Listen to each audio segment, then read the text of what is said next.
She got stopped at the gate of the shooting range because of her faded jacket and an old rifle that looked like it came straight out of a museum. VIP lanes don't allow the lost and confused, the receptionist said, his eyes skimming her like she was a refugee. One spoiled kid sneered, "They letting in mops and maintenance now?" Harper said nothing. She just pulled out her VIP pass and walked forward, through the laughter, through the mockery, until 10 perfect shots shut them all up. Hawthorne Elite Range was a temple of precision, its glass and steel facade gleaming under the California sun like a polished bullet. Inside, the air was sharp with gunpowder and privilege. Every lane was a showcase for the ultra-wealthy, high-ranking military officers and athletic prodigies. Black marble floors reflected LED lights, and digital scoreboards glowed with names that carried power: children of senators, Olympians, tech titans. Membership here wasn't just a fee, it was a bloodline, costing more than most people's mortgages. The walls were adorned with gold-framed photos of world champions, their eyes as cold as their aim. Outside, a velvet rope separated the elite from the unworthy, and today, Harper Lane stood on the wrong side. Her faded olive jacket and scuffed jeans were a blasphemy against the tailored tactical gear streaming past. At 23, Harper was a quiet force. Her beauty, raw and unadorned, shone through her auburn hair, pulled into a loose braid, with strands glinting like embers in the sunlight. Her hazel eyes, sharp and unflinching, held a depth that could stop a heart. She carried an old M1 Garand rifle, its woodstock worn smooth by decades, slung over her shoulder like a piece of history. Her father, Colonel Thomas Lane, had been a legendary sniper, a shadow who ended conflicts with a single shot. He had raised her on backwoods ranges, teaching her to breathe with the trigger.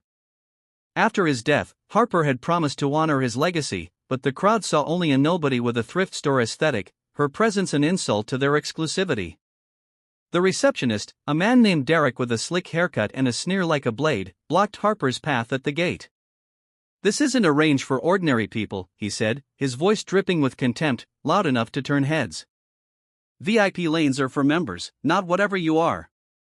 He gestured at her rifle, his eyes raking her faded jacket. A kid in a $4,000 tracksuit, Connor Blake, son of a hedge fund king, leaned against a pillar, grinning. "They letting in mops and maintenance now," he called, sparking chuckles from the group behind him.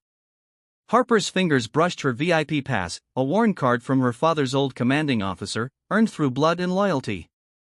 She held it out, her voice steady. "I'm a guest."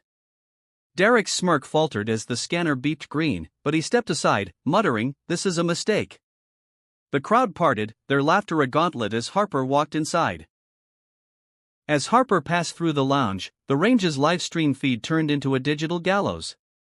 Phones glowed, members posting in real time, their captions a public execution. "Welfare shooter," one read, zooming in on her scuffed boots. "She's a joke," another posted, shared by a congressman's son. Vanessa Cole, a sharpshooter, stood and spoke loud enough for the live stream to catch. "Look at her, thinking she can shoot with us," she mocked, gesturing at Harper's jacket. "This is Hawthorne, not a salvage yard." The crowd roared, their laughter a weapon. Comments flooded, "Kick her out." "Fraud." A boy shouted, "Bet she stole that pass from the trash."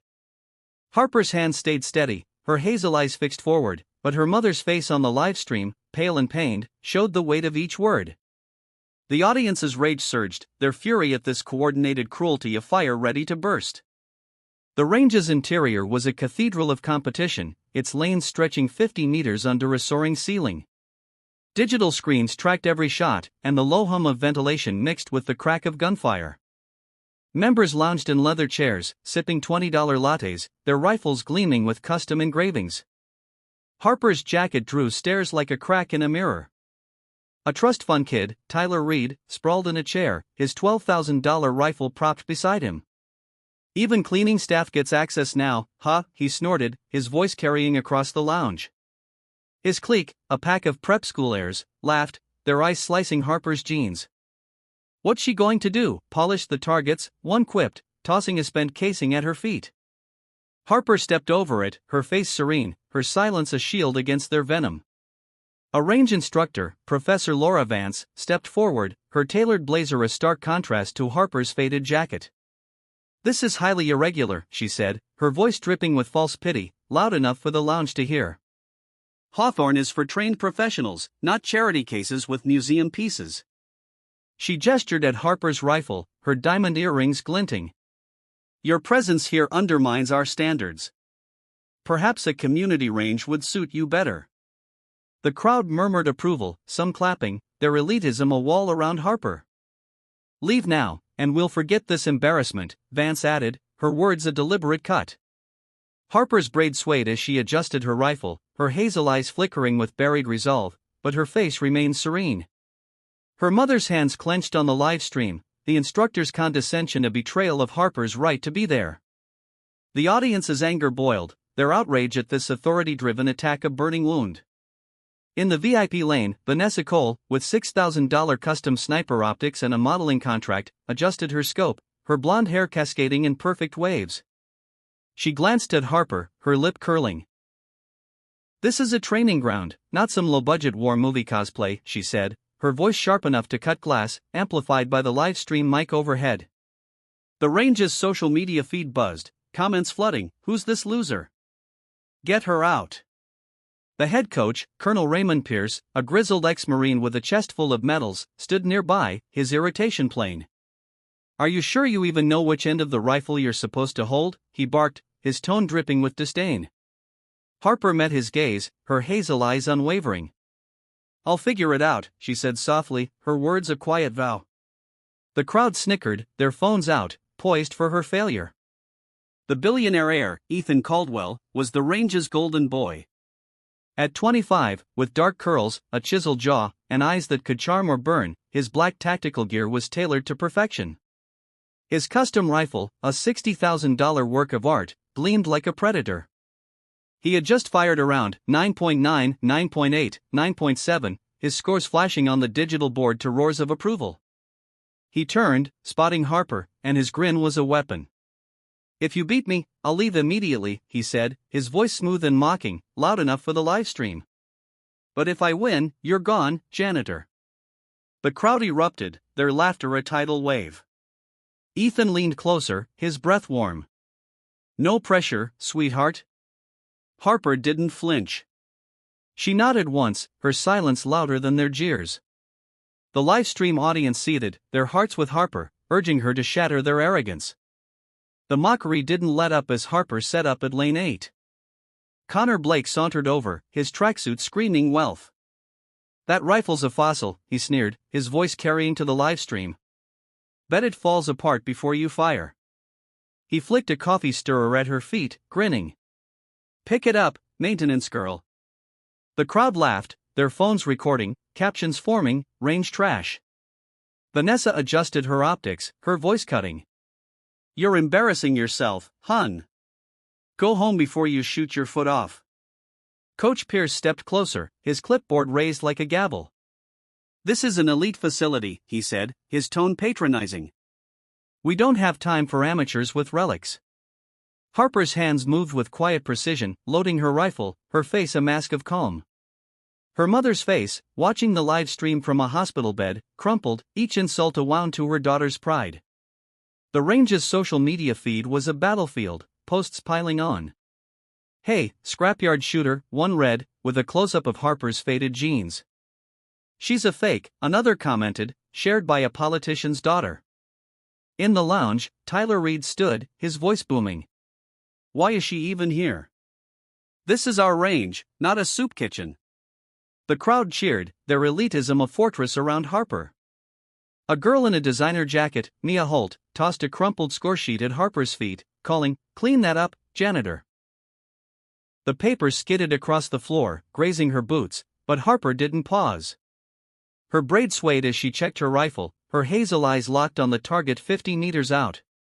The audience's rage burned, their fury at the mob's cruelty a fire ready to explode. The insults grew sharper as Harper stood at the lane. A retired general, now a range consultant, leaned toward Coach Pierce, his voice loud enough for the live stream. "This is what happens when you let scholarships in," he muttered, gesturing at Harper. "No breeding, no skill." The crowd murmured agreement, their phones flashing, capturing Harper's stillness. Vanessa stood, her optics glinting, and called out, "You're a walking embarrassment, girl." Leave before you make us all look bad.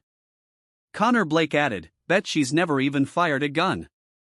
Probably stole that pass. The laughter swelled, a vicious chorus, each word a stone hurled at Harper's dignity. Her fingers brushed her rifle, a faint tremor the only sign of tension, but her face remained serene, her silence a wall against their scorn. Ethan took his turn first, his movements smooth, his rifle an extension of his will. The digital board flashed, 10, 9.9, 10, 10 near perfect, his grouping tight as a fist. The crowd roared, clapping, their smirks aimed at Harper. Good luck, thrift store, Ethan called, his grin cocky, his eyes daring her to crumble. The live stream comments surged, she's toast. No way she tops that. Harper stepped to the line, her M1 Garand steady in her hands. The crowd hushed, their phones raised, ready for her humiliation. She exhaled, her body still, her focus a laser. 50 meters out, a tiny red dot centered among hundreds of rings. The audience held their breath, their anger at her treatment a pulse in their veins. Shot 1, 10. The board chimed, a soft ping that sliced the silence. Murmurs rippled. Lucky shot, Tyler scoffed, crossing his arms. Harper didn't blink. Shot 2, 10. The ping came again, sharper now. Vanessa's optics slipped, her smirk fading. Shot 3, 10. The range's congratulatory melody played, a rare chime for 3 perfect shots in a row.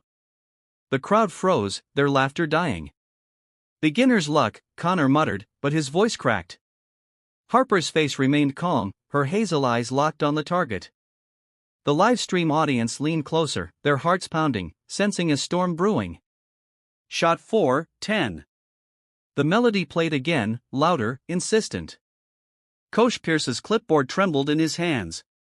Shot 5, 10. A headset clattered to the floor, dropped by a stunned athlete. Shot 6, 10. The range was a graveyard, every eye on Harper, her faded jacket a beacon under the lights. Ethan's grin was gone, his jaw tight, his eyes narrowing. The live stream exploded. Who is this girl? This is insane. Harper's braid swayed as she adjusted her grip, her movements precise, almost sacred. The audience's anger turned to awe, their faith in her growing with each shot. Shot 7, 10. The melody was a hymn now, echoing off the steel walls. Tyler's face paled, his bravado crumbling. Shot 8, 10. Vanessa ripped off her optics, her hands shaking. Shot 9, 10. The crowd was silent, their phones lowered, their mockery a distant memory. Shot 10, perfect center, overlapping the first bullet, not a millimeter off. The board flashed a new record, 100. The melody played one final time, triumphant, as the system announced, facility record broken. Harper lowered her rifle, her breath steady, her hazel eyes sweeping the room. The audience roared, their hearts soaring, her triumph a blaze that burned away their scorn. She turned, calm, dead steady, and spoke, her voice soft but piercing. My father taught me to shoot when I was 6, she said, her words cutting through the silence like a blade. He was the #1 sniper in his unit while you were still learning how to double-click a mouse. The crowd parted, their heads bowed, their earlier cruelty a weight they couldn't shake. Coach Pierce, the ex-Marine, rose from his chair, his eyes shining with respect. He began to clap, slow and deliberate, the sound echoing in the stillness. One by one, others joined, the applause swelling, a tide of reckoning. Ethan stood frozen, his mouth twitching, his heart stumbling as he saw her smile, just a flicker, but enough to unravel him. Ethan Caldwell stood rooted, his once cocky grin replaced by a flush of shame as Harper's perfect 100 glowed on the board. Her smile, faint but radiant, caught him like a spark, his heart tripping over itself. I was an idiot, he said, his voice cracking, loud enough for the live stream to catch. You're not just better. You're untouchable. The crowd's silence was heavy, their earlier jeers now a collective wound. Ethan's eyes, once sharp with arrogance, softened, tracing Harper's calm poise, her faded jacket now a badge of honor. The live stream comments shifted, he's done. She's a queen. Coach Pierce nodded, his voice booming. Mr. Caldwell, your scores are no longer the standard. Step aside. Ethan's shoulders slumped, but his gaze lingered on Harper, her smile a quiet fire that lit something new in him. The audience cheered, their hearts soaring as Ethan's fall and Harper's rise intertwined, her triumph a blade that cut through his pride. Ethan's face burned.